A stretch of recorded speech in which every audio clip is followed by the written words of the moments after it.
Ya, karena kita berkumpul berkomunitas dengan orang baik, tetapi orang baik belum tentu orang beriman ya. Jadi berkumpullah, berkomunitaslah dengan orang yang beriman ya. Nah, kita mau baca bareng-bareng juga Mazmur 133 ayat 1 ya. Ini apa judul khotbah saya hari ini adalah Social Intelligence ya. Kita baca firman Tuhan bareng-bareng, masih sama yang kayak minggu lalu, itu sebagai dasar pembicaraan kita. Mazmur 133 ayat 1, 34, nyanyian ziarah Daud. Sungguh alangkah baiknya dan indahnya apabila saudara-saudara diam bersama dengan rukun, seperti minyak yang baik di atas kepala meleleh ke janggut, yang meleleh ke janggut Harun dan ke leher jubahnya, seperti embun gunung Hermon yang turun ke atas gunung-gunung Sion. Sebab kesanalah Tuhan memerintahkan berkat kehidupan untuk selama-lama. Jadi Tuhan memerintahkan berkat kepada saudara-saudara yang diam bersama dengan rukun. Jadi kalau rumah tangganya akur, Tuhan bisa memerintahkan berkat datang. Kalau pertemanannya, keluarga besarnya, bawa dirinya ke sekelilingnya tuh harmonis, akur, Tuhan bisa memerintahkan berkat kepada saudara-saudara yang diam bersama dengan rukun. Jadi kalau nggak akur, ya, sebaliknya. Kita belajar mungkin di zaman kondisi ya dunia lagi seperti ini, dan bahkan dari perekonomian atau mungkin bensin lagi susah didapatkan gitu ya. Mungkin ada kekecewaan di banyak rakyat mengalami kekecewaan dengan pemerintah Indonesia, apapun itu. Tetapi ketika Tuhan memerintahkan berkat datang, walaupun bensin lagi sulit dicari, tetapi tetap ada berkat ya, tetap ada berkat. Karena berkat itu bisa diperintah Tuhan.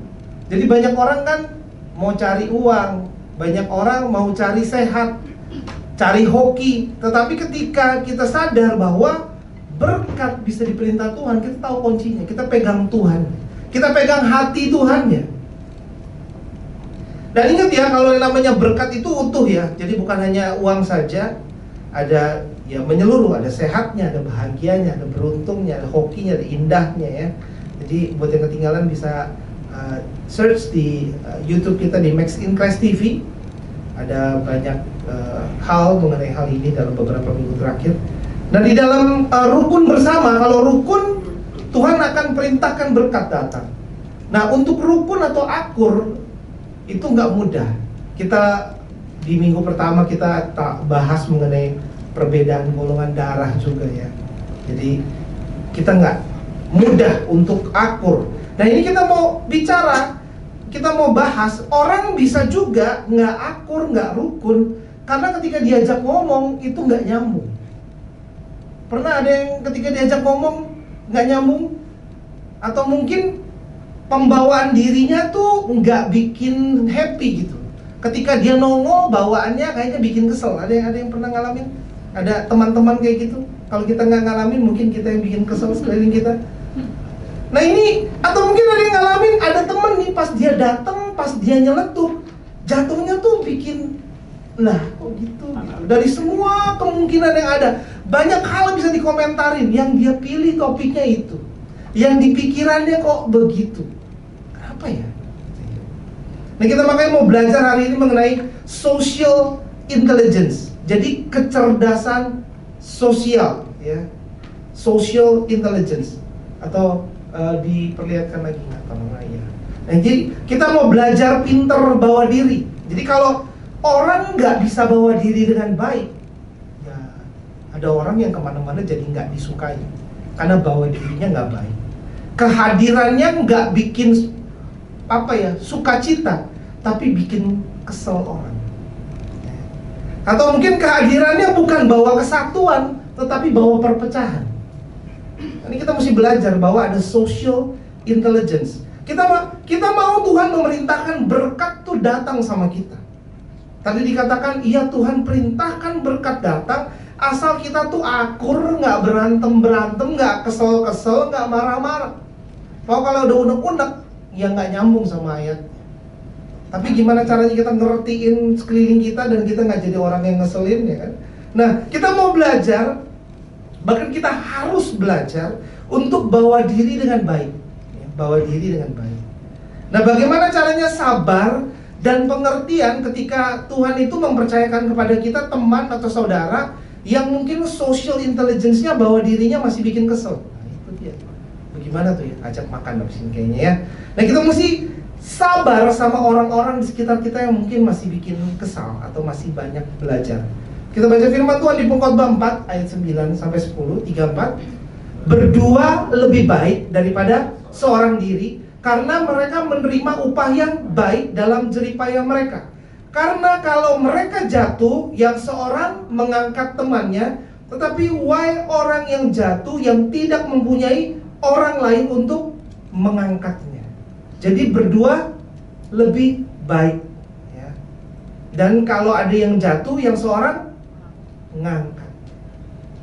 Dalam unity in God's community, kita punya teman beriman untuk bantu kita bangkit lagi, ya.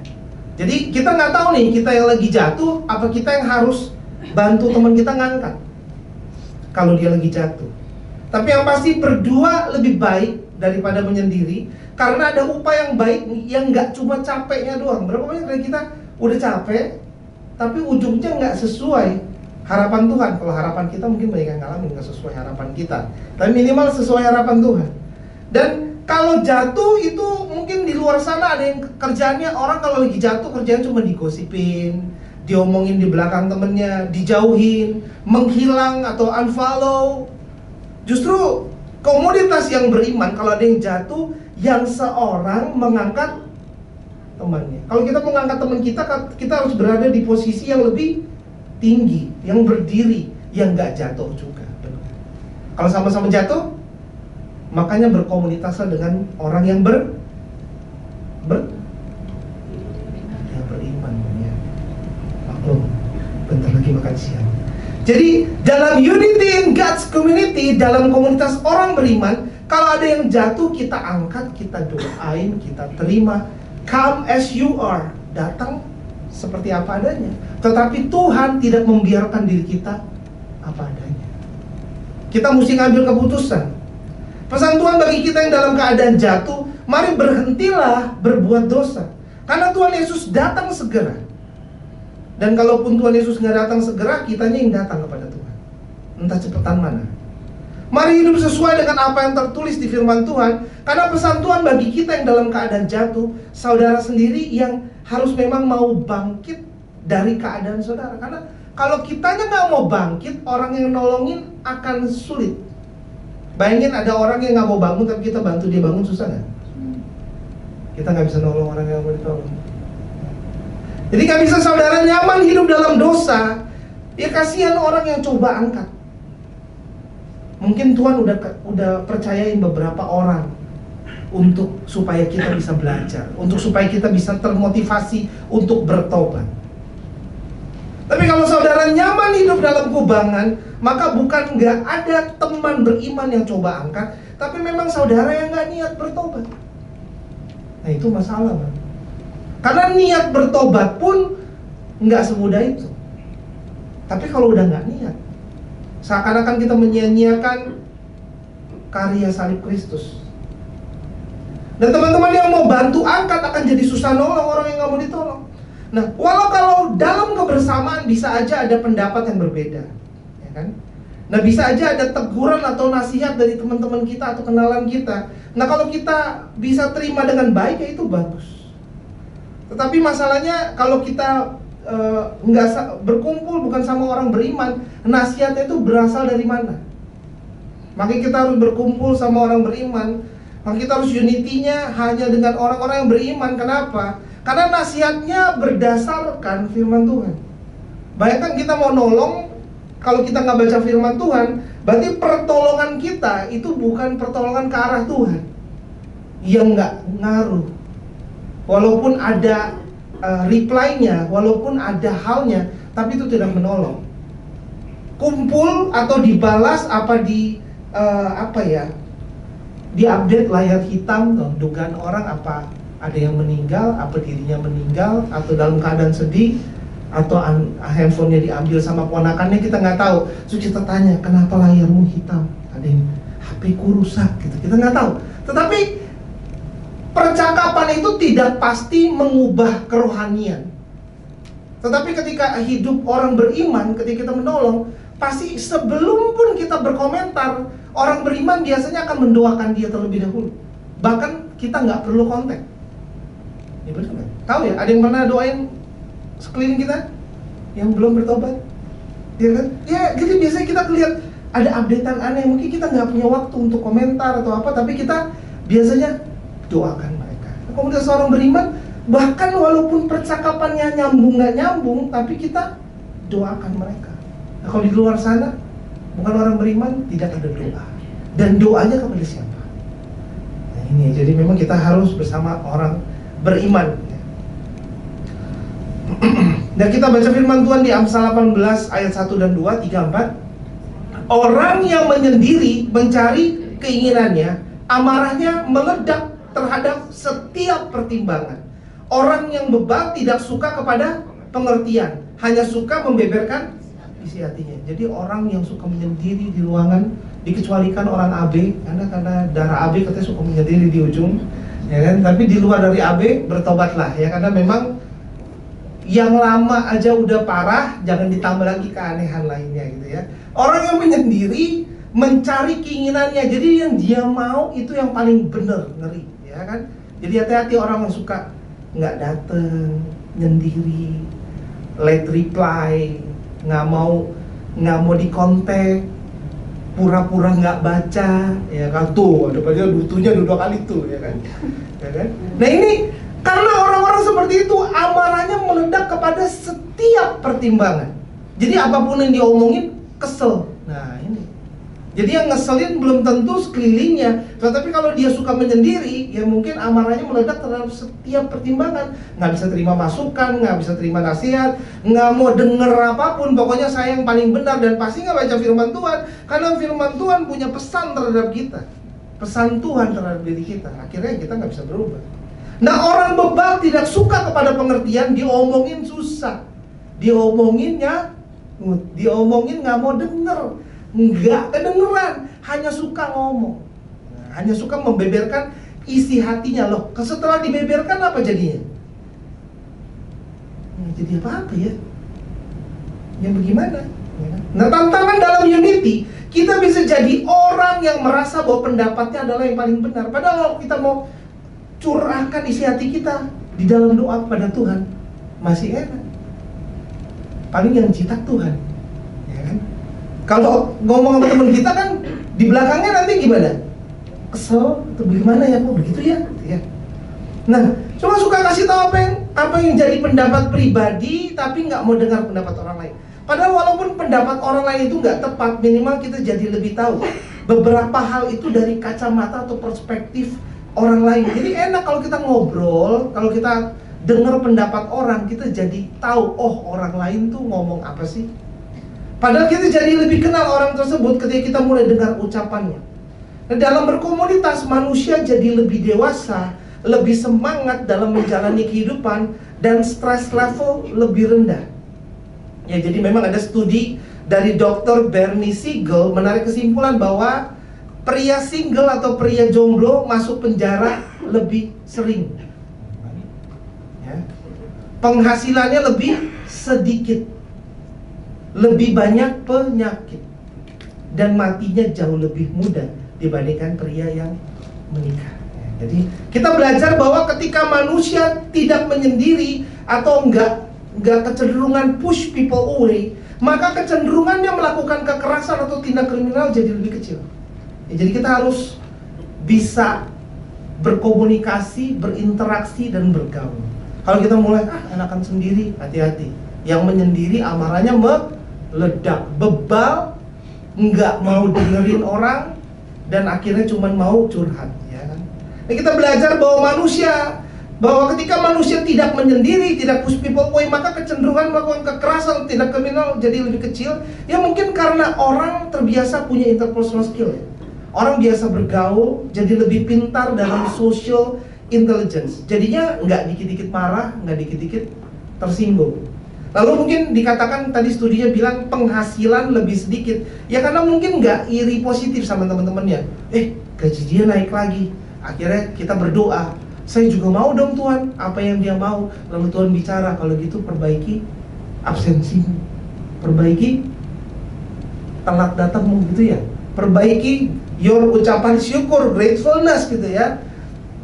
Nah, penghasilan lebih sedikit, ya kan katanya. Dan juga katanya studi katakan menyendiri itu malah lebih banyak penyakit dan mati jauh lebih mudah. Ya mungkin kalau kita ngumpul kayak gini, pulang yang kurus salah, yang gemuk salah. Kok kamu gemukan? Salah lagi. Kok kamu kurusan? Salah, ya kan? Jadinya kita bingung, makan kebanyakan bingung, nggak olahraga bingung. Ya mungkin jadi kita lebih sehat. Ya benar ya. Pak San turun berapa kilo Pak? Tapi lagi turun beneran ya, bener ya. Lagi banyak turun katanya. Nah dari situ udah ketahuan kemungkinan kenapa kita bisa lebih banyak penyakit ketika kita nggak berinteraksi. Tapi kalau kita kumpul, apalagi ya kan kumpul, tiba-tiba diomong kayak gitu, ya kita mungkin tadi makan gimana, terus ngeliat kiri kanan kita, makannya itu sayur-sayuran ya. Kadang-kadang kita makan salad tapi mayonesnya lebih banyak daripada saladnya, kan kurang sehat ya. Tapi ini kan makan sayur-sayuran gitulah ya. Kiri kanan kita makan sayur-sayuran tok gitu, dan buah-buahan, kita langsung berasa makanan kita yang seperti ini apa kita perlu perbaiki ya? Karena mungkin lambat laun bahaya juga gitu ya. Jadi memang ada benarnya nih studi ya. Kalau kita bergaul, berkomunitas, kita lihat kiri kanan, kita mau ambil sehatnya. Tapi kalau kita pikirannya agak nggak bagus gitu ya, mungkin kita pikirannya Allah makan daun doang di depan orang, tapi belakang ya nggak juga gitu ya. Jadi memang pikiran kita juga penting ya. Bahkan studi katakan manusia yang mengidap penyakit kanker bisa 20% hidup lebih lama kalau mereka punya teman. Ya mungkin diomongin lupa ya. Lupa udah lapar nggak makan ya kan, udah lupa lagi sakit lagi lupa sama sakitnya. Karena ada kebersamaan, ada kedekatan, ada komunitas, nggak menyendiri. Menurut Profesor Howard Gardner of Harvard University, social intelligence itu adalah kecerdasan sosial. Jadi itu bukan sesuatu yang seperti apa adanya, tetapi kita bisa belajar untuk mengembangkan kita punya social intelligence. Jadi itu bisa dipelajari dan bisa ditingkatkan ya. Nah kita bisa cek apakah kita pintar secara sosial, cerdas secara sosial atau social intelligence, nah atau enggak. Jadi katanya salah satunya kita toxic apa nourishing. Kita tuh orangnya nyenengin apa ngeselin, ya kan? Nah ciri orang yang cerdas secara sosial adalah bawa dirinya, bawa sukacita ke sekelilingnya, bukan bikin sakit leher. Berbeda ya. Jadi memang banyak orang bilang ini people skills. Pernah dengar ya, people skills ya. Nah gimana caranya kita belajar bawa diri, bawa sukacita? Nah ada orang yang bawa pengaruh tadi toxic, tapi ada juga yang bawa pengaruh menceriakan suasana ruangan. Nah kita mesti belajar apa itu toxic, lalu jangan kita lakuin ya. Perilaku toxic itu secara definisi adalah perilaku yang bikin orang merasa direndahkan atau nggak dihargai, atau perilaku yang bikin orang marah, stres, bikin kesal atau frustasi. Ya itu dianggap perilaku toksik ya. Sedangkan kalau perilaku bawa diri yang bawa sukacita itu by definition adalah perilaku yang bikin sekelilingnya merasa dihargai, merasa dihormati, merasa diakui, merasa didukung, dan perilaku bawa diri orang itu bisa diandalkan. Nah, pola perilaku toksik yang berulang itu menunjukkan tingkat kecerdasan sosial yang rendah. Ya, mungkin salah satunya katanya karena kurang bergaul, atau salah bergaul, atau ketidakmampuan berteman dengan baik. Karena mungkin ketemu orang tetapi pas ketemu bukan positif, jatuhnya rasanya kayak kesal atau apa. Jadi memang ketidakmampuan mendapatkan hal positif dari pertemanan. Nah, social intelligence is the ability to get along well with others. Jadi kita setelah ketemu orang lain, kita bisa get along, kita bisa damai, kita bisa akur gitu ya. Dan itu dibilang people skills. Tapi apa sih? Termasuk apa? Situational awareness. Jadi kita mesti tahu bahwa diri kita itu harus bergantung juga. Kita lihat sikon, membaca, kalau kata read the room, baca situasi. Jadi nggak plek harus no, harus B, sudah pasti seperti itu, no. Jadi apa yang kita lakukan di hari yang berbeda, di jam berbeda dengan orang yang berbeda, akan menjadi hal yang berbeda. Nah, untuk yang dikatakan social intelligence itu harus ngerti konteks dari pembicaraan, harus ngerti konteks dari pertemuan, ngerti konteks dari tujuan pertemanan, ngerti konteks dari situasi. Dan kita mesti sadar budaya di mana kita berada, karena orang di Eropa dengan orang di Indonesia cara jabat tangannya berbeda, berapa meter ngobrolnya berbeda. Ada orang yang kalau ngobrol kayak dekat sekali ya, tahu ya? Ada orang yang kejauhan. Jadi memang ini ada situational awareness, ada social intelligence. Nah, kita mesti tahu di mana kita berada, apa budayanya, dengan siapa kita bicara. Kita mesti tahu tujuan kita berbicara. Kita mesti punya pengetahuan mengenai apa hal yang lawan bicara kita hargai. Karena kalau yang dihargai itu hal, misal pas saat hargai musik, tapi kita bicaranya mengenai hal di luar musik dan suku bang ya Pak ya, suku bang ya kan, di luar dari itu mungkin Pak Sahat kayaknya ya mungkin kurang tertarik gitu ya. Jadi memang setiap orang ada, kita harus tahu dulu, kalau enggak ya memang jatuhnya mungkin tidak menyenangkan ya. Kita harus peka dengan waktu atau timing kapan kita boleh bicara, atau topik tertentu itu sensitif apa enggak. Jadi kita mesti, ada yang kita mesti nahan lidah, nggak semua langsung meledak. Makanya dalam sehari-hari kalau kita dikit-dikit, pokoknya saya harus ngomong, dengerin dulu nanti saya lupa, dengerin dulu nanti saya lupa. Tapi sehari 30 kali, dengerin dulu nanti saya lupa, dengerin dulu nanti saya lupa. Nanti bahaya itu, semua dengerin dulu nanti saya lupa. Akhirnya ya gitu, jadinya dia ngomong apa yang dia mau. Dan ini nggak selalu waktu, kapanpun kita mau kita harus utarakan. Kita mesti tahu alasan kenapa kita mau komunikasikan sesuatu, dan mesti sadar sopan santun dalam menyampaikan pesan. Jadi kita harus pikirin dulu siapa lawan bicara kita, apakah waktunya tepat, dan apakah ada variabel lain jadi pertimbangan. Misalnya kalau gaya bicara kita bicara berbeda ya dengan orang atau kakek, dengan bicara dengan nenek usia 70 tahunan atau bicara dengan teenager atau remaja usia 16 tahun, beda ya. Pembawaannya beda. Mungkin yang satu kita karena mungkin nenek udah mulai membungkuk, mungkin kita merendahkan kita punya diri, kita ngobrolnya kayak gini. Atau kalau anak muda pasti bicaranya beda ya, ada apa tata bahasa yang lebih bergaul gitu ya. Kalau enggak anak mudanya kayak ini om-om kayaknya nggak nyambung deh gitu. Jadi memang ada, kita ngerti sebetulnya yang namanya social intelligence. Ya, makanya kalau kita nggak ngerti social intelligence, kita jadi orang tua, mungkin anak kita bisa jadi nggak nyaman. Kalau kita nggak ngerti social intelligence, mungkin nasabah kita jatuhnya kayaknya apa ya, kalau ketemu ditagih gitu ya, jatuhnya nggak enak gitu loh. Tapi kalau pembawaan kita enak, pas ketemu kita tahu, oh orang ini bawa berkat, oh orang ini bawa nyaman, bawa damai, karena ada social intelligence-nya tinggi ya. Jadi kita mesti buktikan kita social intelligence-nya tinggi apa rendah nih. Karena ketika kita menyendiri itu jadi marah-marah, dan ingat kalau kita menyendiri itu berkat diperintahkan sama orang-orang yang akur. Jadi kita perlu akur ya. Kita mau akur, tapi pastikan bahwa diri kita lebih baik. Nah, berikutnya kita lihat Amsal 27.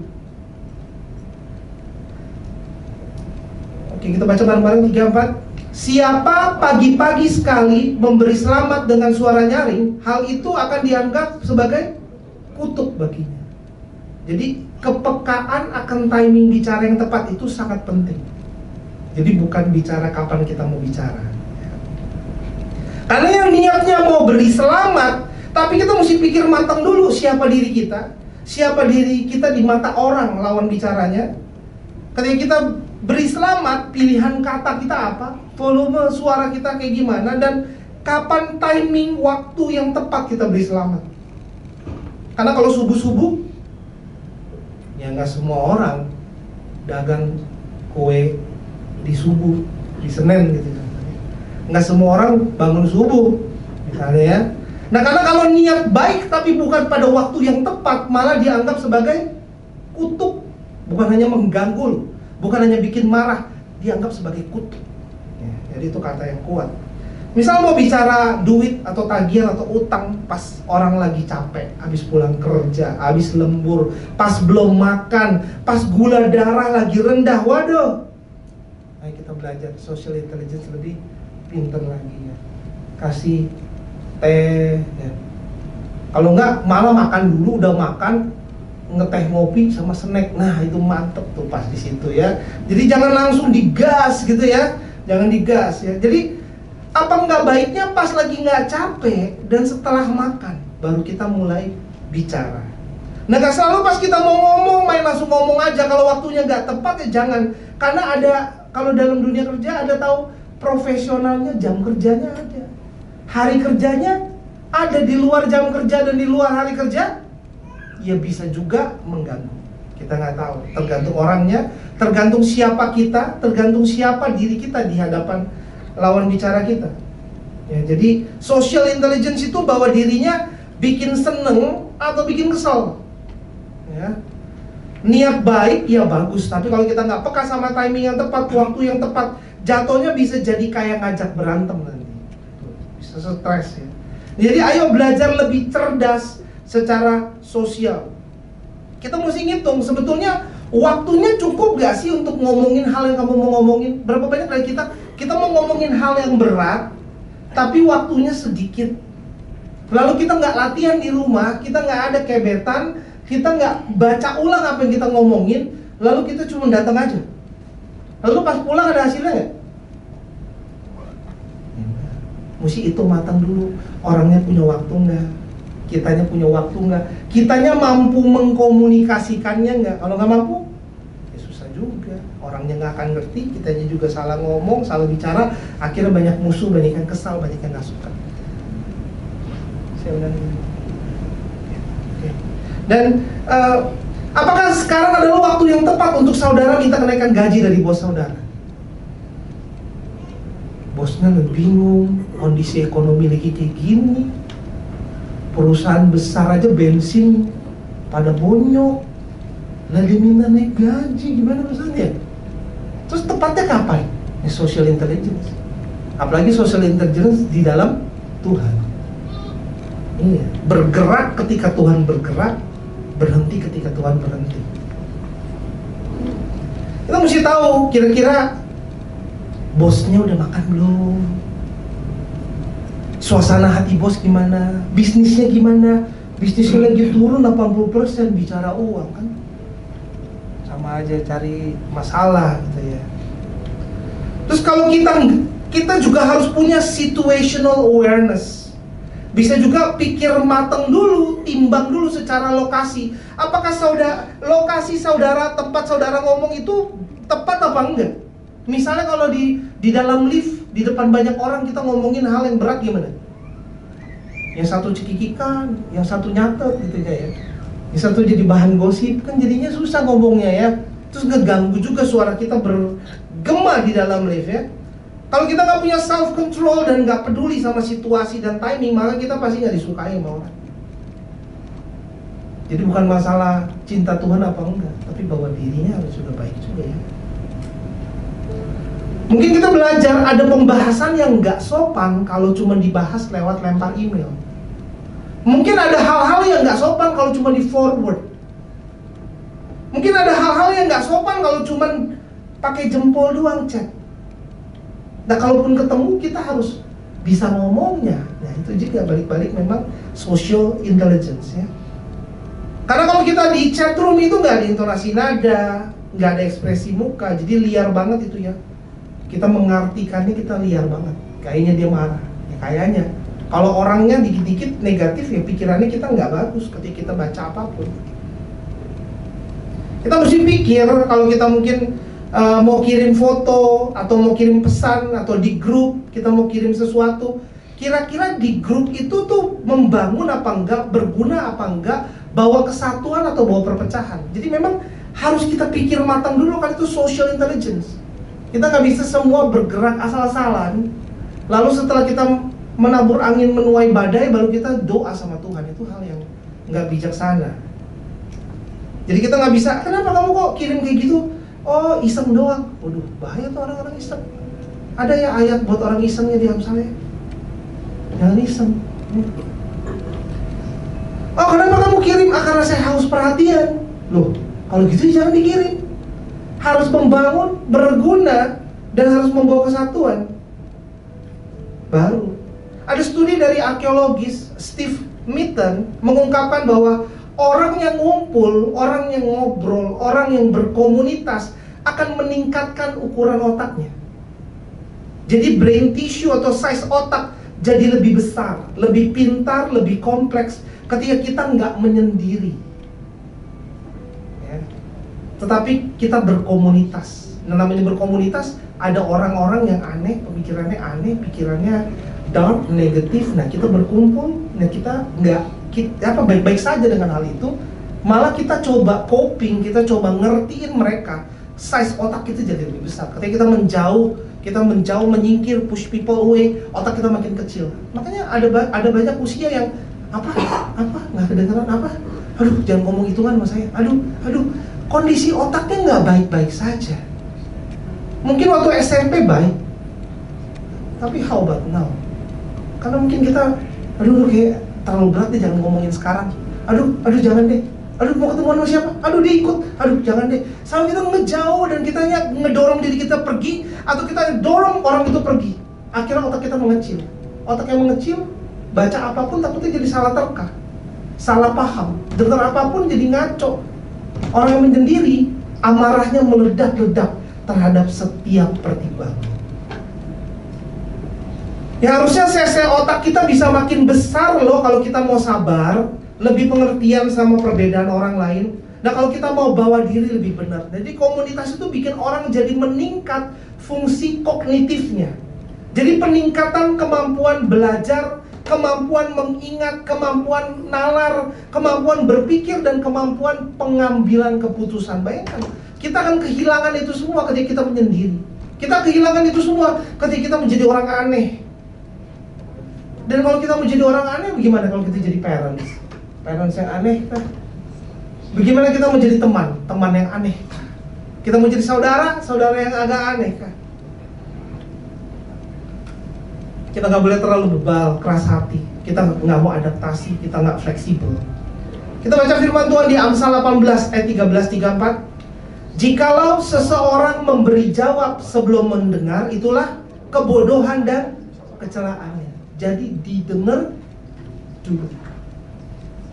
Listen, learn to listen. Jangan sampai nggak mau denger. Karena banyak dari kita udah tahu, baru baca ayatnya udah tahu. Padahal yang dibahas ayat yang sama bisa jadi bahan 5.000 pembahasan dengan perspektif khotbah yang lain gitu. Jadi learn to listen. Karena ada seorang perempuan yang saudara perempuannya itu baru meninggal, lalu ditelepon sama satu cowok itu saudara perempuannya juga baru meninggal.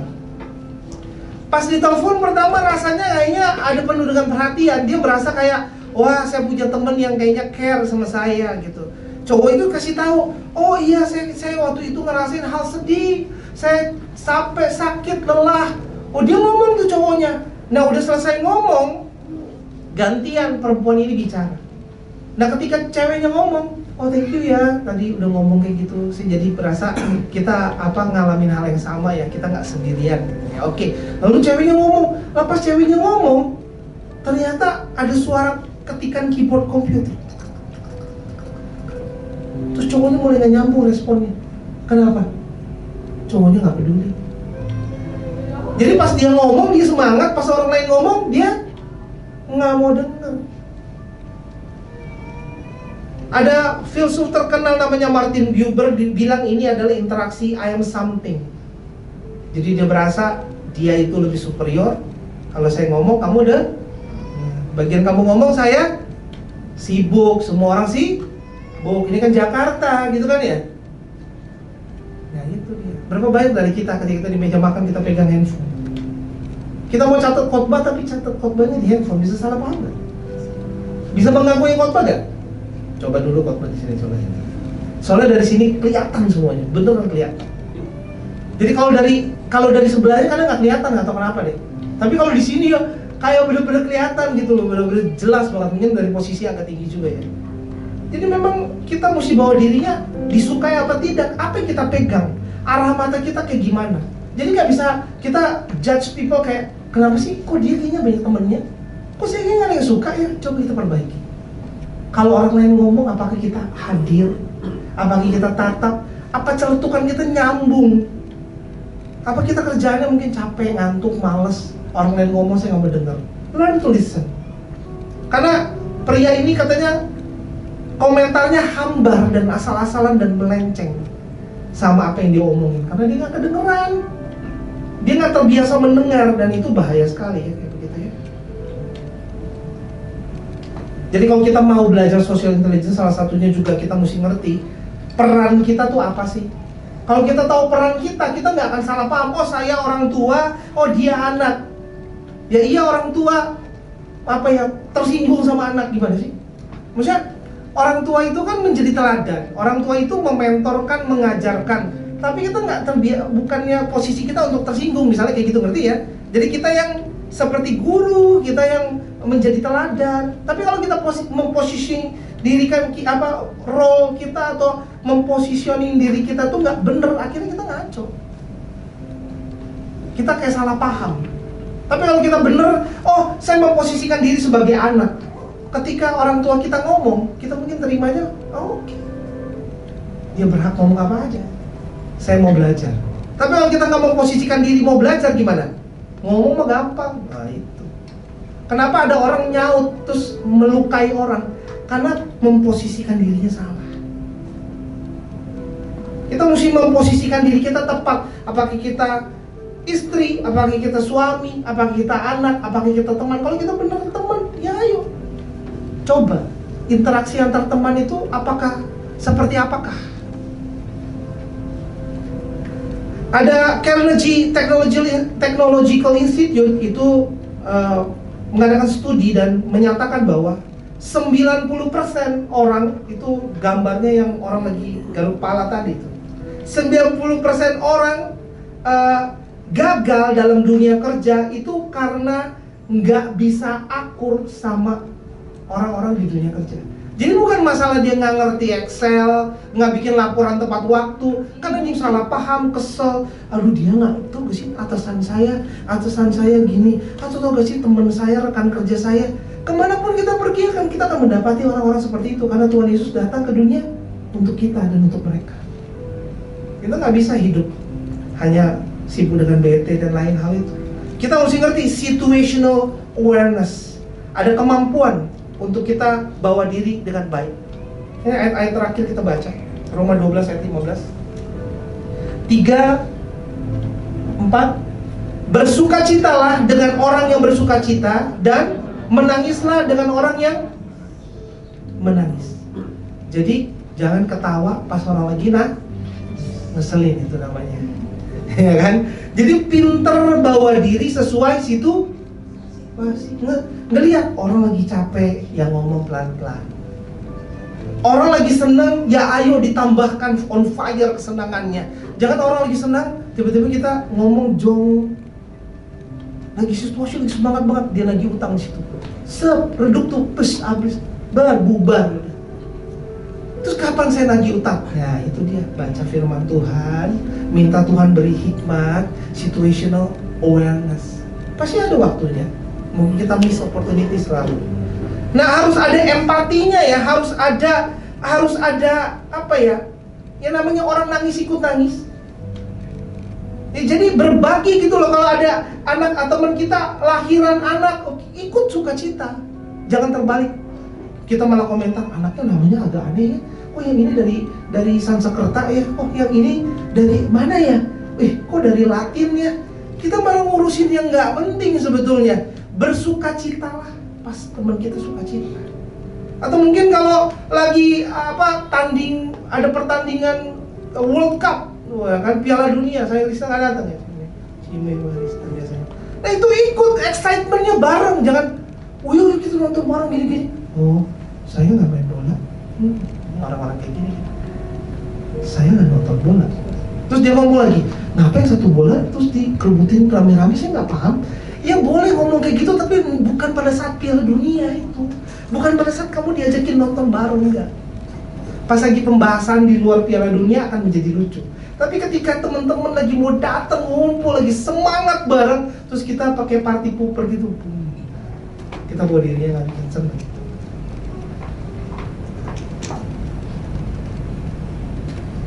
Kita harus ada hatinya, ketawa pada saat orang lain ketawa, nangis pada saat orang lain nangis, jangan terbalik. Nah, kita mesti ngerti bahwa kita mesti denger atau peduli sama perspektif orang lain. Karena ketika orang lain ngomong kita nggak kebiasaan. Ini latihan yang bagus. Ketika ada pembicara di depan kayak gini, kita latihan. Saya juga latihan ketika saya kuliah. Itu banyak juga sih dosen yang memang ketika dia ngomong memang nggak nyambung sebetulnya dan agak ngantuk. Tapi selalu semangat sekali dan saya coba catat. Apapun yang nggak bisa dicatat tuh saya coba catat. Karena saya belajar kayak gini, kalau saya bisa catat dan hargai orang-orang yang nggak persiapan ketika dia ngomong, saya akan jadi pribadi yang bisa listen dan peduli ketika sekeliling kita ngomong. Berapa banyak dari diri kita ketemu sama teman-teman atau keluarga yang mereka tuh lagi kasih tahu sesuatu, tapi kita nggak kedengeran. Karena kita terbiasa kayak gitu, waktu punya lihat guru ada dosen, aduh terserah deh gitu. Kayaknya sesi nggak dulu ya, apalagi zaman sekarang ada handphone lagi ya. Dia nunduk tapi bukan berdoa, nggak apa-apa. Dia nunduk tapi dia lagi begini, tangannya nggak tahu kenapa dia. Bisa 1 jam lebih. Zaman sekarang lebih parah lagi ya. Dan ingat, kalau dalam social intelligence itu impresi kita masuk satu ruangan, kita ngobrol, wajah kita nggak bisa kita bilang kita membawa kesenangan, tapi wajah kita rasanya nggak ada senyumnya. Ya latihan lah. Ya karena segala sesuatu timbul dari hati. Apa kondisi hatimu? Coba lihat kiri kanannya. Apa kondisi hatinya? Yang kurang senyum, tambahkanlah, ya kan? Ya kan? Yang kurang senyum, tambahkanlah. Dan di dalam social intelligence itu ada bicara communicating with clarity. Jadi harus belajar komunikasi. Udah kalau dikit-dikit ngomong bikin orang tersinggung, dikit buka mulut bikin orang lain kesel. Ya udahlah, kalau gitu saya trauma, saya nggak mau ngomong lagi. Makin parah, nggak belajar apa-apa. Ya belajar ngomong. Communicating with clarity. Jadi jelas tujuannya, jelas posisinya kita sebagai anak ke orang tua, kita sebagai apa? Sebagai ketua RT ke lingkungannya, keluarganya, apa nih? Kita kalau salah posisi akan tersinggung, akan salah paham, akan menuntut sesuatu yang salah. Seperti Gideon Lichfield itu bicara, dia itu orang Rusia, katanya kenapa orang Rusia itu nggak boleh senyum-senyum. Jadi jadi gini loh, ada orang kayak gini, saya ditegur, katanya saya mesti senyum. Kalau gitu saya dimarahin terus, udah beberapa tahun ini. Oke, mulai hari ini saya mau senyum-senyum. Akhirnya dia senyum ke semua orang. Tergantung. Kalau di Rusia senyum-senyum itu dikatakan kita menertawakan mereka. Salah lagi. Salah lagi kalau gitu, udahlah saya nggak mau senyum. Nah, ini nggak belajar. Kita mesti belajar. Social intelligence itu ya makanya dilihat konteks di mana lokasi kita berada, culture kita, dan orang lawan bicara kita yang negara apa, orang tuanya seperti apa, pendidikannya di mana, kerjanya di mana. Kenapa sih kamu senyum-senyum gitu ya? Bahkan ada juga